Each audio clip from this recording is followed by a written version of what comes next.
Emma's heart pounded as she stood outside his office door, her hand frozen mid-knock. After 5 years, she was finally going to tell Marcus how she felt. But what she didn't know was that behind that door, he was signing papers that would take him across the world, possibly forever. Marcus Reynolds ran his fingers through his dark hair, staring at the contract before him. Tokyo. A fresh start. A chance to build something new with his daughter Lily after years of struggling as a single dad. The promotion to international CEO was everything he'd worked for, so why did signing these papers feel like he was making the biggest mistake of his life? 3 months earlier, Emma Walker had been perfectly content with her orderly life. As the new HR director at Reynolds Innovations, she prided herself on maintaining professional boundaries. That was until she met the company's enigmatic founder during her first week. "You must be the new HR guru everyone's talking about," Marcus said, leaning against her office doorframe with an easy confidence that immediately caught her attention. Emma looked up, her long blonde hair falling over one shoulder as she met his gaze. "And you must be the boss everyone warned me about," she replied with a hint of a smile. Marcus raised an eyebrow, amusement dancing in his eyes. "Warned you?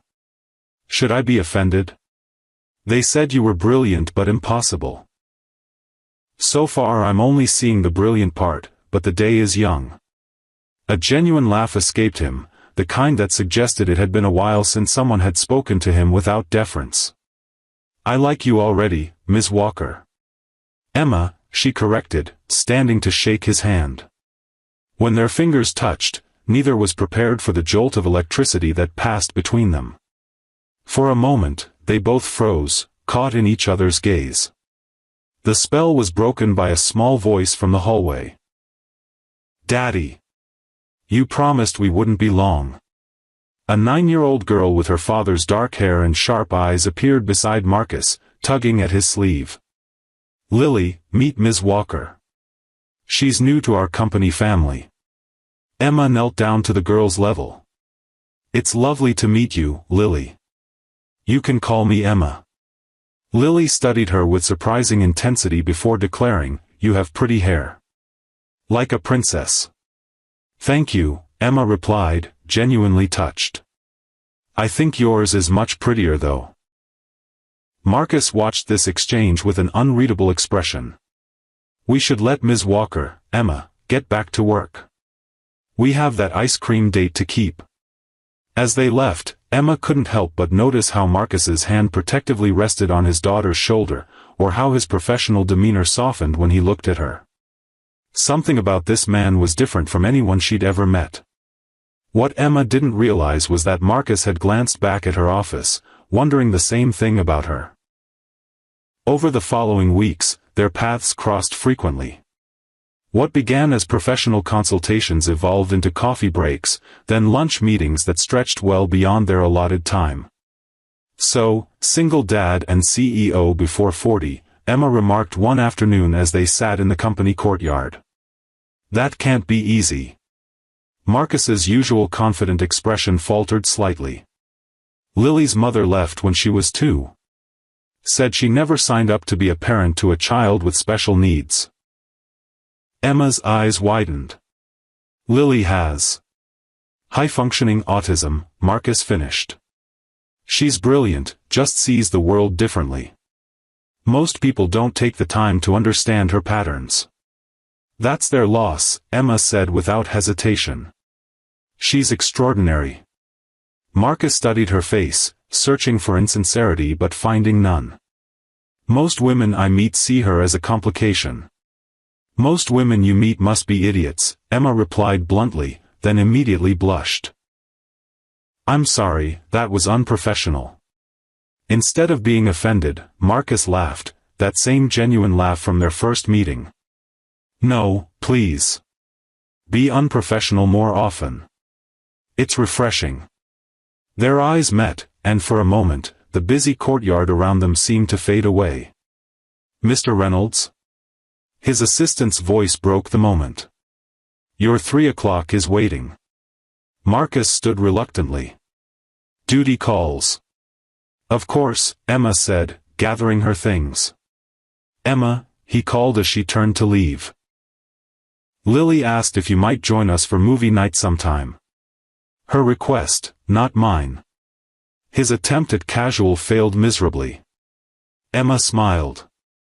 "I'd love that." Her invitation, of course. "Of course," he echoed, a smile playing at his lips. Neither realized they were being watched by Marcus's business partner, Victor Harrington, whose eyes narrowed at their easy rapport.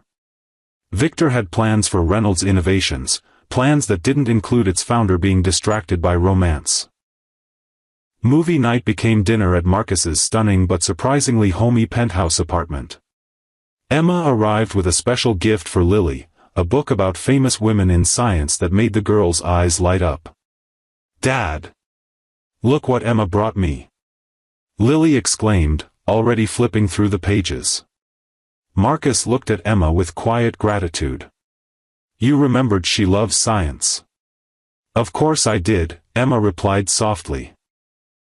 Later, after Lily had gone to bed, they found themselves on the balcony overlooking the city lights. "You're good with her," Marcus said, handing Emma a glass of wine. "Most people don't know how to connect with her." "She makes it easy," Emma replied honestly. "She's direct about what she thinks and feels. It's actually refreshing compared to most adults I know." Marcus leaned against the railing, studying her. "Including me?" Emma met his gaze. "Especially you, Mr. CEO. You keep your cards very close." "Do I?" he asked, moving slightly closer. "You know you do," she challenged, not backing away. "What are you afraid of?" The question hung between them, heavier than intended. Making another mistake, he finally admitted. "Lily and I have been on our own for so long. We have a system that works." Emma nodded, understanding in her eyes. "Systems can evolve, you know." "Can they?" he asked, his voice low as he moved closer still. Their faces were inches apart when his phone rang, Lily's babysitter calling to say she was having a nightmare. The moment shattered as Marcus immediately stepped back, concern replacing everything else on his face. "Go," Emma said gently. "She needs you." What neither of them knew was that this interruption would be the first of many, some coincidental, others orchestrated by those who didn't want to see them together. At work, rumors began to circulate. Victor made sure the board heard whispers about Marcus being distracted, about potential impropriety with an HR director. Emma found herself excluded from meetings, her authority subtly undermined. "You should distance yourself from me," Marcus told her one day, cornering her in an empty conference room. "People are talking." "Let them talk," Emma replied, chin raised defiantly. "I haven't done anything wrong." "Neither have you." "It's not that simple," he sighed, running a hand through his hair. "The Tokyo expansion is at a critical stage. The board is watching my every move." "Tokyo?" Emma repeated, something cold settling in her stomach. "You never mentioned Tokyo." Marcus looked away. "It's a possibility. Nothing's decided." But his avoidance told her everything. "When were you going to tell me?" "There was nothing to tell," he insisted. "It's just business." "Just business," Emma echoed, hurt flashing in her eyes. "Of course. How silly of me to think it might be anything else." She turned to leave, but he caught her arm. "Emma, wait. No, you're right. We should maintain professional boundaries. Good luck with Tokyo, Mr. Reynolds." As she walked away, Marcus wanted to follow her, to explain that Tokyo had been in the works long before she entered his life, that he was trying to protect both her reputation and his daughter from more upheaval. But the words wouldn't come. What he didn't see was Victor watching from the hallway, a satisfied smile on his face. For weeks, they avoided each other except when absolutely necessary. Emma threw herself into her work, ignoring the ache in her chest whenever she caught glimpses of Marcus in meetings or hallways. He seemed equally determined to maintain distance, his expression unreadable whenever their eyes accidentally met. Then came the company gala, an event neither could avoid. Emma arrived in an elegant blue gown that made her pale skin glow and her blonde hair shine like spun gold. She told herself she hadn't chosen it, thinking of how Marcus once mentioned blue was his favorite color. She was at the bar when she felt someone approach. "You look stunning," Victor said, his smile not reaching his eyes. "Our CEO can hardly keep his eyes off you." Emma glanced across the room to where Marcus stood with investors, his gaze indeed fixed on her until he quickly looked away. "I don't know what you mean," she replied coolly. Victor chuckled. "Come now, Emma. We both know what's been happening. Marcus is distracted. The board is concerned." "The board or you?" Emma challenged. Victor's smile tightened. "Did you know the Tokyo position is permanent? 5 years minimum.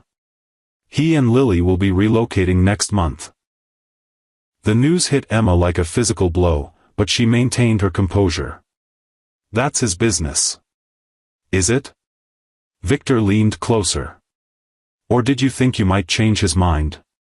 A man like Marcus doesn't change course for a temporary infatuation."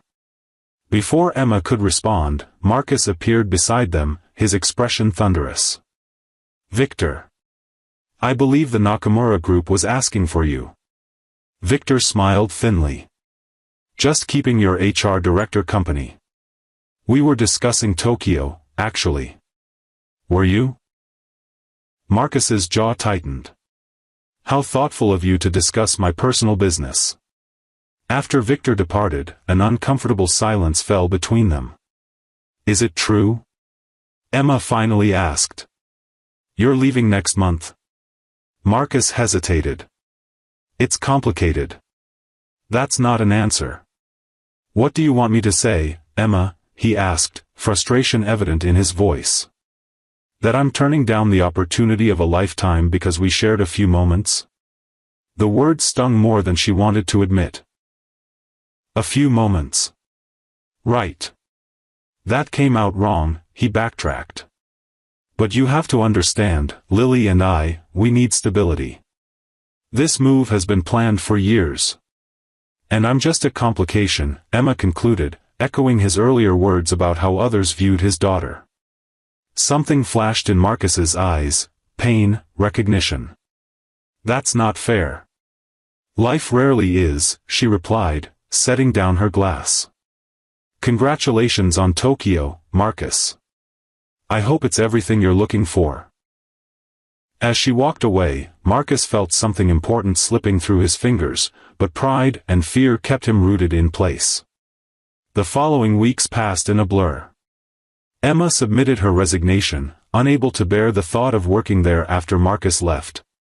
He heard about it in a board meeting and sought her out immediately. "You're quitting?" he demanded, storming into her office and closing the door. Emma continued packing her desk. "I've been offered a position at Westridge Corp. It's a good opportunity." "Westridge is our competitor," Marcus pointed out, his voice tight. "Yes, well, apparently they value my expertise," she replied coolly. "This is because of me," he said, not a question but a statement. Emma finally looked up at him. "Not everything is about you, Marcus. I'm making a career move. 3 weeks before I leave for Tokyo?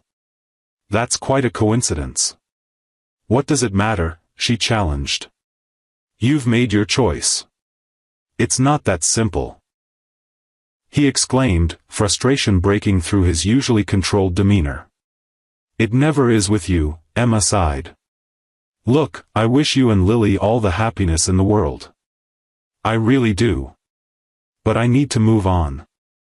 Marcus stared at her, words failing him. Finally, he nodded stiffly. "I understand. Good luck at Westridge." As he turned to leave, Emma called after him. "Marcus? Take care of Lily. She's special." Something in his expression cracked, but he quickly composed himself. Goodbye, Emma. 2 days before Marcus was set to leave for Tokyo, Lily appeared unexpectedly at Emma's apartment. Lily. Emma gasped, finding the 9-year-old at her door. How did you get here? I took an Uber, the girl announced proudly. Dad doesn't know. He's been sad, and it's your fault. Emma ushered the child inside, immediately calling Marcus, who answered on the first ring, panic evident in his voice. She's here, Emma assured him. She's safe. She took an Uber. His relief was palpable. I'll be right there. Don't let her out of your sight. While they waited, Lily fixed Emma with her direct gaze. Dad doesn't want to go to Tokyo. Sweetheart, your dad has been planning this move for a long time, Emma explained gently. Lily shook her head stubbornly. He cries when he thinks I'm asleep. And he has your picture on his phone. Emma's heart clenched. Lily, adult relationships are complicated. No, they're not, the girl insisted with the clarity only a child could possess. You love someone or you don't. Dad loves you. He's just scared because my mom left. Before Emma could respond, there was a frantic knock at the door. Marcus stood there, disheveled and breathless. Lily, you can't just disappear like that, he exclaimed, kneeling to embrace his daughter. I had to fix it, the girl declared. You're being stupid. Lily. Marcus admonished, though Emma couldn't suppress a small smile. You are, Lily insisted. You love Emma but you're leaving anyway. That's stupid. Marcus's face flushed as he avoided Emma's gaze. We should go. I'm sorry she bothered you. She's never a bother, Emma said softly. As they turned to leave, Lily broke free from her father's grasp and ran back to Emma, pressing something into her hand, a child's drawing of 3 figures, a tall man, a small girl, and a woman with yellow hair. Across the top, in careful letters, my family. Emma's eyes filled with tears as she watched them walk away, wondering if she'd ever see them again. The night before Marcus's departure, Emma couldn't sleep. The drawing Lily had given her sat on her nightstand, a reminder of what might have been. On impulse, she grabbed her keys and drove to Marcus's building. Which brings us back to where our story began.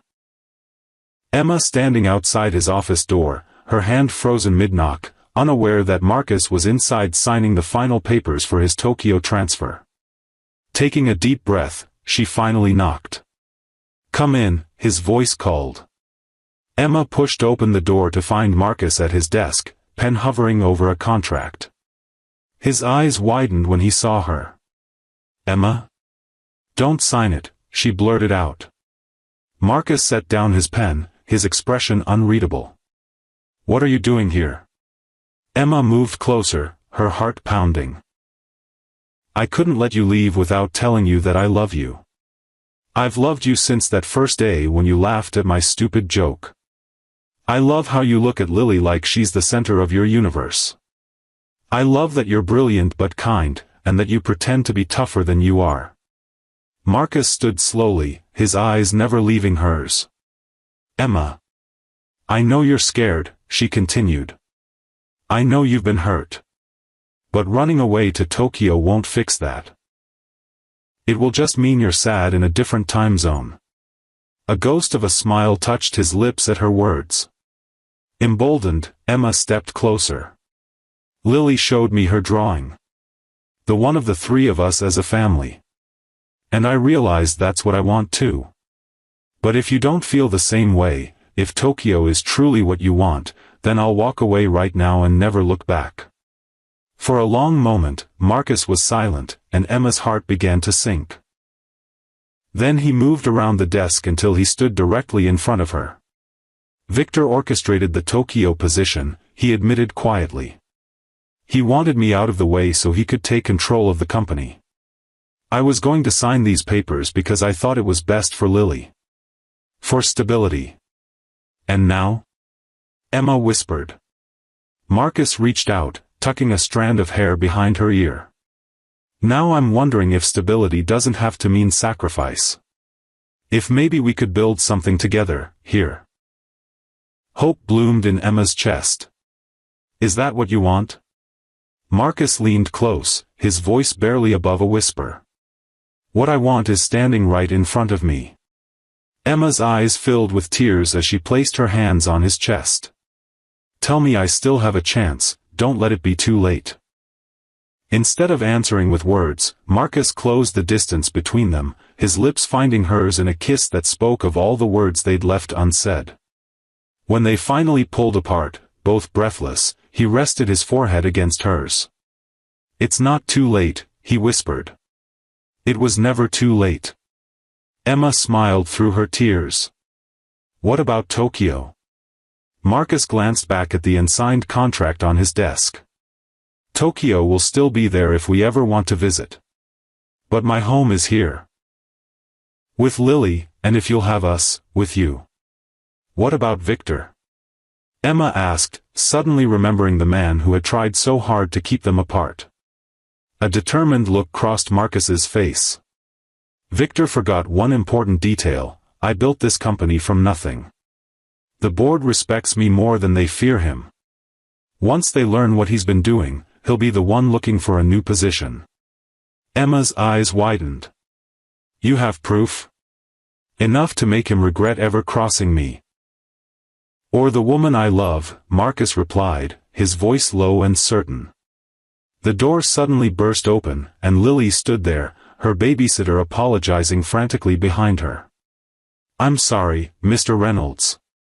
She insisted on seeing you before bedtime and—" But Marcus wasn't listening. His eyes were on his daughter, who was staring at Emma with undisguised hope. "Did you fix it?"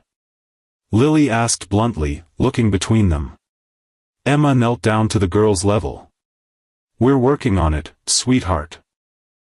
Lily studied her face, then her father's, before breaking into a wide smile. "Good. I already told my teacher I'm not moving to Tokyo." Marcus laughed, the sound free and unburdened for the first time in months. "Is that so?" "Yep," Lily nodded confidently. "I told her Emma was going to be my new mom instead."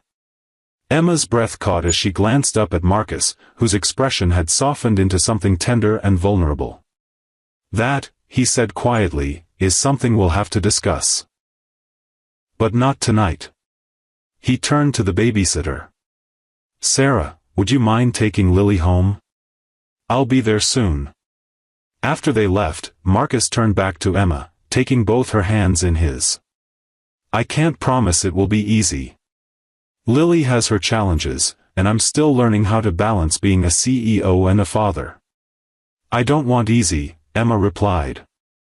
"I want real. I want you and Lily, challenges and all." Marcus smiled, a genuine smile that reached his eyes. "Then let's tear up this contract and start writing our own story."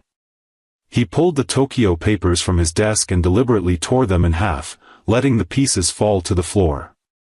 "Victor won't be happy," Emma observed. "Victor can deal with it," Marcus replied, pulling her close again. "Some things are worth fighting for." 6 months later, Reynolds Innovations celebrated its most successful quarter ever. Victor had resigned after evidence of his manipulation came to light, and Marcus had restructured the company to allow him more time with his family. At the company picnic, Emma sat with Lily, helping her identify cloud shapes in the summer sky. "That one looks like a dragon," Lily declared, pointing upward. "I see it," Emma agreed. "And that one next to it looks like a castle." "For the dragon to protect," Lily nodded seriously. Marcus approached, carrying drinks for them both. "What are my favorite girls up to?" "Finding dragons," Lily informed him matter-of-factly. "Of course you are," he smiled, sitting beside Emma and slipping his arm around her waist. As Lily ran off to join some other children, Marcus turned to Emma. "Happy?" Emma leaned into his embrace, watching Lily laugh with her friends, something that had been rare before. "Incredibly." "Even with all the chaos?" he asked, referring to the whirlwind of changes in their lives. Especially with the chaos, Emma replied, turning to face him. It's our chaos. Marcus reached into his pocket. Speaking of chaos, I was thinking we might want to add a little more. Emma's breath caught as he pulled out a small velvet box. Marcus. I had this whole speech planned, he admitted with a nervous laugh. About how you changed everything for us, how you saw Lily for the amazing person she is, how you make me braver and better. That sounds like a pretty good speech to me, Emma whispered, her eyes shining. Marcus opened the box to reveal a stunning sapphire ring. Emma Walker, will you marry us? Me and Lily, the package deal? The only package I'd ever want, she replied, tears spilling onto her cheeks as she nodded. Yes. 1,000 times yes. As he slipped the ring onto her finger, Lily came running back, somehow sensing the important moment. She threw her arms around them both. Does this mean Emma's staying forever? She asked hopefully. It does, Marcus confirmed, his own eyes suspiciously bright. Lily beamed. I knew it. I told my dragon to make a wish, and it came true. Emma and Marcus exchanged a look of pure joy over the little girl's head. Sometimes, it seemed, even dragons could help write happy endings. Life isn't about avoiding the storms, it's about learning to dance in the rain. For Marcus, Emma, and Lily, their dance was just beginning, but they would face whatever came their way together, as a family. If you enjoyed this story of love, courage, and second chances, please like this video and subscribe to our channel for more heartwarming content that reminds us it's never too late for love. We'd love to know where you're watching from. Drop your country in the comments below.